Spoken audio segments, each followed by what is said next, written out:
Good morning and welcome to a very special interview show of The Prode. On Saturday, 19th of March, His Excellency Mr. Fumio Kishida, Prime Minister of Japan, who was on an official visit to India, held a Japan-India summit meeting with His Excellency Mr. Narendra Modi, Prime Minister of India. To talk about this and much more about India-Japan relations, I'm joined by Simran Walia, who is a Japan observer and an expert on Japanese affairs. She is also a research associate at the Center for Air Power Studies. Thank you so much, Simran, for your time. A very warm welcome to the show. Hello, Ritwij. Thank you so much for giving me this opportunity to be a part of the Prode for this very significant topic, especially for me. So yeah, I'm very happy to be here. Yeah, looking forward to the conversation, and I would like to begin the discussion with the recent India-Japan summit. So what are your overall observations of the whole summit? All right, so I'll just give a brief, I'll just point out the major takeaways from the summit that personally I observed. Yeah. So basically I think this summit was very significant in terms of the new Japanese Prime Minister Fumio Kishida, as it was his first bilateral visit ever since he's assumed his office as a Prime Minister. And also, like this was the 14th annual summit between the two nations.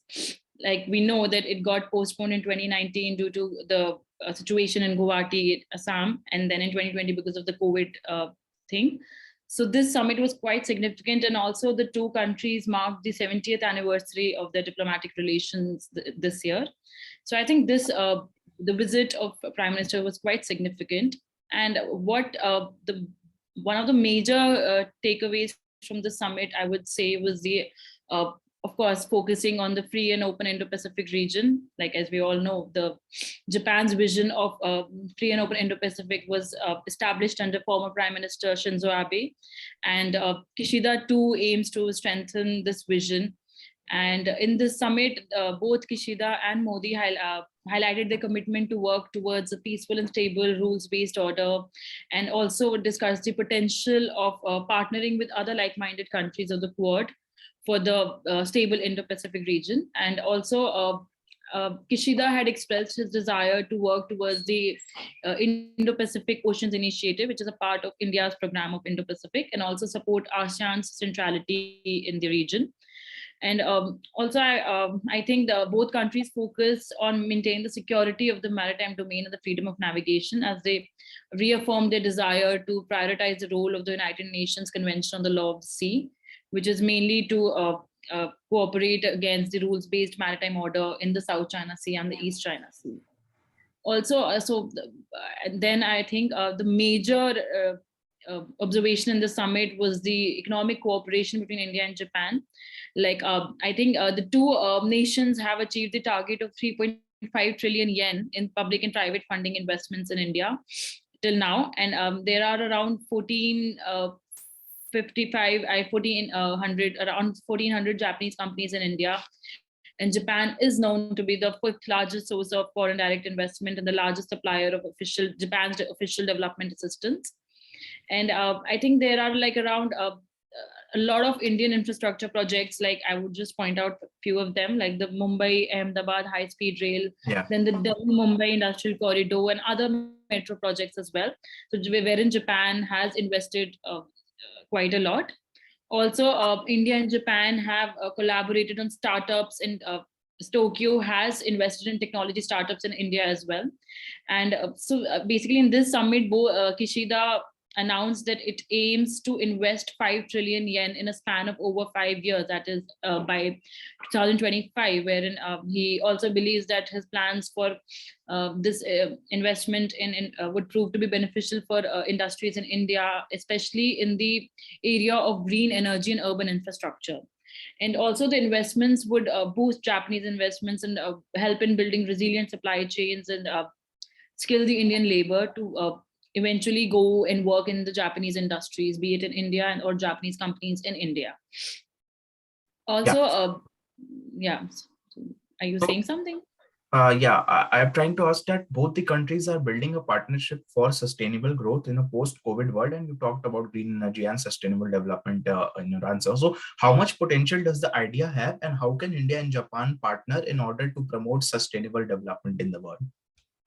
Okay, yeah. So in this summit itself, in the 14th summit itself, the two leaders announced their as part of the Indian Japan Summit joint partnership, they announced the working towards peaceful, stable, and prosperous post-COVID world, wherein they both the PMs welcomed the launch of the India Japan Initiative for Sustainable Development, especially for the northeastern region of India, which includes strengthening the bamboo value chain in the northeast and cooperation in healthcare. Connectivity, tourism, and forest resource management of the northeastern region. Also, both of the regions appreciated the importance of their continued collaboration through the Act East Forum for Sustainable Economic Development of India's northeastern region and for enhancing the region's connectivity with Southeast Asia. So India and Japan had held their sixth joint meeting of the India-Japan Act East Forum, in which they reviewed their progress in various projects of connectivity, hydropower, forest management, water supply, and all of that. And they also exchanged views on possible potential areas of cooperation in healthcare and water supply and all of that. So I would just like to point out that the Act East Forum was established in 2017, which as a Japan-India framework to discuss various fields of cooperation with an aim to further collaborate in the northeastern region. And northeastern region is quite significant for Japan as it has its historical ties with the region, which attaches a great importance to the cooperation for the development of this region, where Japan's vision of free and open Indo-Pacific and India's Act East policy also converge.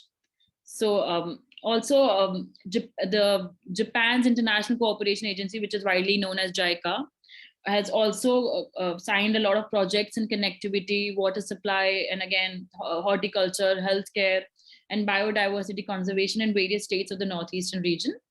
And particularly the health project for Assam aims to strengthen the healthcare system in the state by strengthening the functions of medical institutions and education and developmental institutions, which are the core medical centers of secondary and tertiary medical institutions.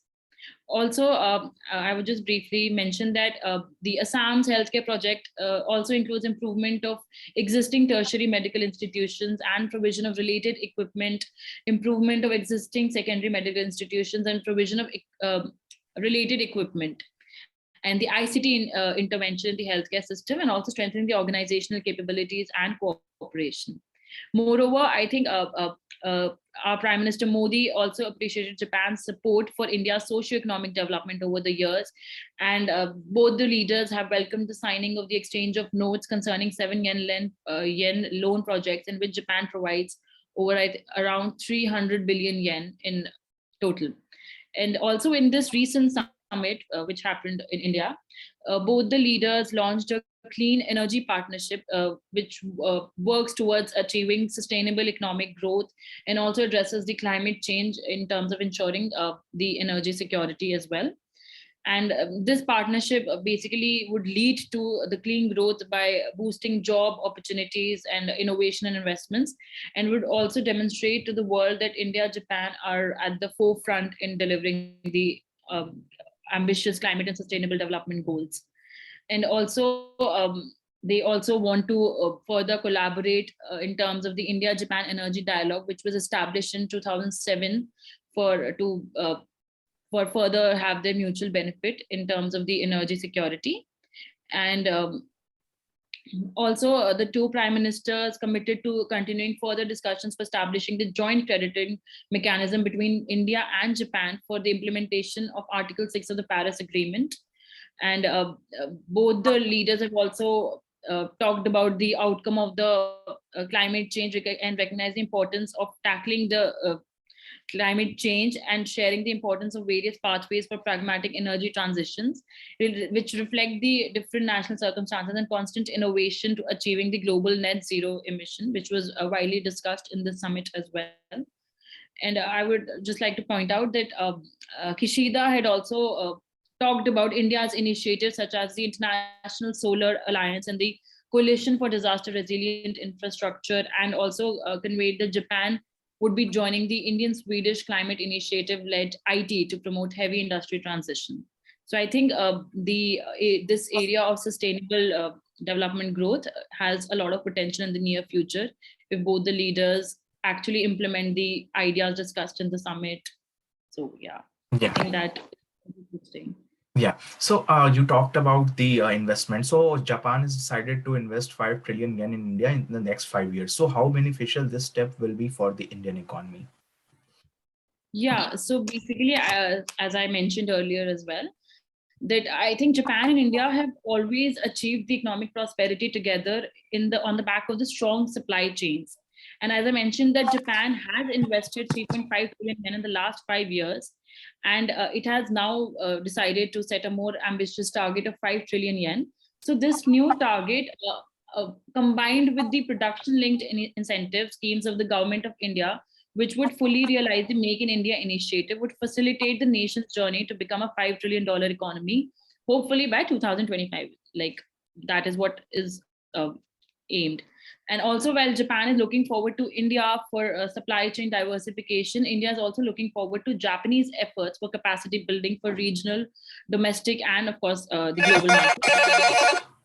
Yeah. And also, as I mentioned about the Mumbai and Ahmedabad rail project, so I think that the project is also being completed with the help of Japan, and Japan has made a notable contribution in the flagship projects like the dedicated freight corridor and Mumbai Ahmedabad high speed rail, which is one of the most important infrastructure projects in terms of India Japan economic ties. And also the public and private investment and financing from Japan to India in the next 5 years which would amount to 5 trillion yen, will be used both for public and private projects of mutual interest to both the nations.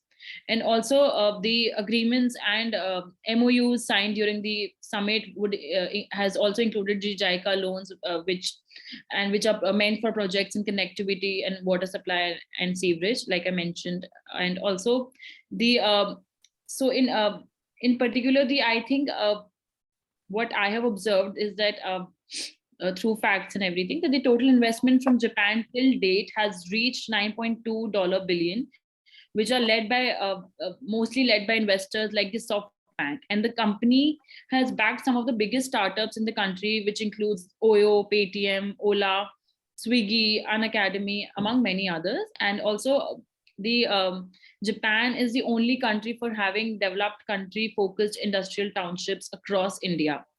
And recently, India has also sought a review of the India Japan Comprehensive Economic Partnership Agreement to improve the market access for Indian goods and check the growing bilateral trade imbalance.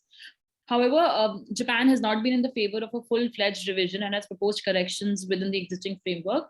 And also, like I just mentioned, the India-Japan Comprehensive Economic Partnership Agreement was signed in 2011, which aimed at eliminating tariffs on 90% of Japanese exports to India, such as the auto parts and electric appliances. And also, the Comprehensive Economic Partnership Agreement with Japan is among the most comprehensive trade agreements that India has entered with any other country till date. Yeah. So And also, yeah. no, nothing. Okay, India and Japan, like both are member countries in Quad. So, do you think that the ongoing conflict between Russia and Ukraine will affect the bilateral relations between both the countries? So, how do you see this? Okay, so basically, personally, I don't feel that the current Ukraine crisis would directly or indirectly impact the bilateral relations between India and Japan. However, yes, Japan has this time taken a tougher stance on this issue. The Prime Minister Kishida imposed restrictions on the Russian central bank and also supported Russia's removal from the SWIFT international banking system. And I would also like to point out that Japan has been having hostile relations with Russia over the islands since World War II. The islands are named as Southern Kurils in Russia and Northern Territories in Japan. And so Japan has claimed that the islands are the sovereign territory of Japan and should be returned to its control, while on the other hand, Russia has claimed its control over the island. So this issue has not been settled yet. So even though Japan and Russia have hostile relations, and now due to this Ukraine crisis, it seems impossible for Japan, like as of now, for Japan to for Japan and Russia to further conclude the peace treaty between the two regions. So, as because Japan has also announced visa bans and frozen assets on individuals related to Russia, and then also an asset freeze on some of the Russian banks, and has banned restricted the export of dual use goods such as semiconductors to Russia. And on the other hand, India has not yet taken India has not clearly condemned this invasion, because I personally feel that India has a lot to do with Russia in terms of the defense equipment that it gets from Russia. So I think yes, both the countries do have different takes on this issue, but I don't think this would have an impact on the bilateral relations or would affect the bilateral relations, as even in this recent summit, both the leaders had discussed this issue of Ukraine crisis, and both the leaders came up with with the idea of wanting to resolve this situation diplomatically and through dialogue and negotiation. So yeah, I don't think it would impact the relations. Yeah, indeed. So now coming to Indo-Pacific. So we know that India and Japan are strategic partners in the Indo-Pacific. So how do you see this strategic partnership going, and how successful it has been in countering China at the region? Yeah, so I think when it comes to Indo-Pacific, of course, the China factor is most important, and the Chinese assertiveness is more important. But I feel that if India cooperates with Japan and the US, it will, it would, I think the emerging trilaterals would make a lot of difference in terms of countering China's assertiveness in the region. Like India and Japan already have tried cooperating with many like-minded countries, like the US, of course. They have their trilateral going on since 2016, which would help in countering China's assertiveness in the region. And also, there have been talks between India, Japan, and Russia to have a trilateral in the Indo-Pacific region. So I think that would also be very important for this entire ensuring peace in the Indo-Pacific region. And I think India-Japan cooperation in the Indo-Pacific region is also focused on areas of international law, and especially for the freedom of navigation along sea lanes of communication, and enhancing maritime security, operationalizing defense technology collaboration, and also, of course, creating connectivity, countering the threat from non-state actors, and integrating the eastern coast of Africa and in the Indo-Pacific. Also, the one of the important factors when it comes to India's cooperation in the Indo-Pacific region is the development of India's Andaman and Nicobar Islands in the Eastern Indian Ocean, which has also become an area of cooperation with Japan. Like in 2016, Tokyo and Delhi initiated talks over a plan to upgrade India's civilian infrastructure on the island chain. And while the grant aid is quite modest, the islands have strategic significance due to their location in the Bay of Bengal. And Bay of Bengal has become quite significant in the recent years when it comes to the Indo-Pacific region. And also, India has acknowledged the strategic importance since the turn of the century when it established the Andaman and Nicobar Command, its first which is the first integrated theater command with headquarters at the Port Blair. And also, I think the continued assertiveness by China will, of course, eventually push Japan and India to cooperate more closely in the maritime security. And during the past few years, their heads of state and defense ministers have also held regular high-level talks, and progress on the cooperation between their navies and coast guards has also been quite considerable. As one Indian Commodore has noted, that Japan and India are seeking to engage each other as mutual offshore balancers against common strategic challenges. And also, the bilateral naval exercise between India and Japan, which is known as the GMEX, have been taking place since 2012. And this would also prove to be quite beneficial in the near future in terms of countering the China's assertiveness in the Indo-Pacific region. Although sufficient strategic rationale exists for Japan-India relationship to develop on its own, cooperation between their two navies has progressed primarily due to India's own closer strategic engagement with the United States. And also Japan's status in the exercise Malabar has also held, which is held between India and the United States since 1992, was upgraded to that of a permanent participant in 2015, would also prove to be beneficial in the near future. Like I mentioned about the trilateral between India, Japan, and the US. And also the China's assertiveness has driven India and Japan to have a reformed partnership with all these like-minded countries, be it US and even Australia. There is also a trilateral between India, Japan, and Australia in terms of developing more resilient supply chains and cooperate in terms of the technology advancement in the Indo-Pacific region. And like I also feel that China has continued to increase its involvement in the Indian Ocean region, as well as the South China Sea, with the development and infrastructure projects of Bangladesh and Pakistan. So China has been trying to gain its influence in the South Asian countries as well. So New Delhi's concerns regarding Beijing's intentions in the region has pushed its alignment closer to the US-Japan alliance.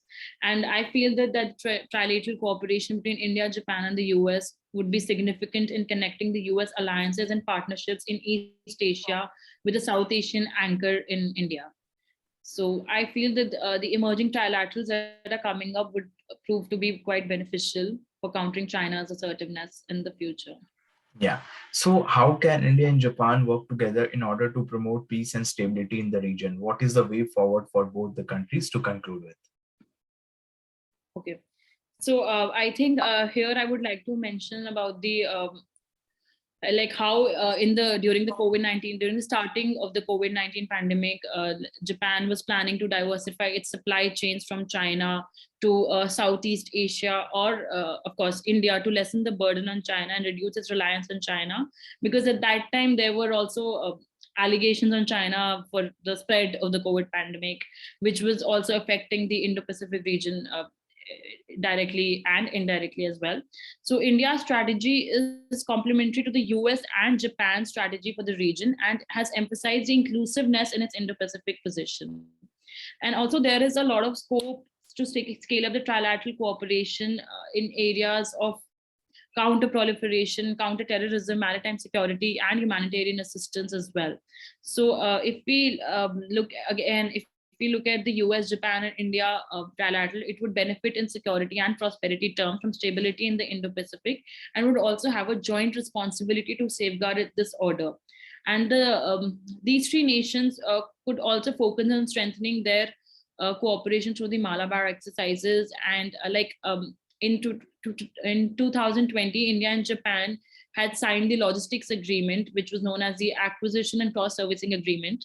So I feel that the three nations could look for ways to improve the logistical coordination through this agreement as well, because this agreement has been quite significant in terms of the evolving defense cooperation between India and Japan, which is also a part of the Indo-Pacific region, as it would help in countering the China's assertiveness in the region. And of course, then I think we all know about the emerging AUKUS, the new trilateral that has come up. Even though Japan is not a part of it, but Japan is still ready to help Australia in terms of cooperating through its technology advancement and everything. So I feel that that trilateral itself could help in securing peace in the Indo-Pacific region, and which would also be quite significant in the near future. Yeah, indeed. Thank you so much, Simran, for your time and giving your kind views on the whole India-Japan summit as well as India-Japan relations. It was a pleasure hosting you, and I really hope that India and Japan work together to establish peace in the region. Thank you so much for your time. Thank you so much. Thank you.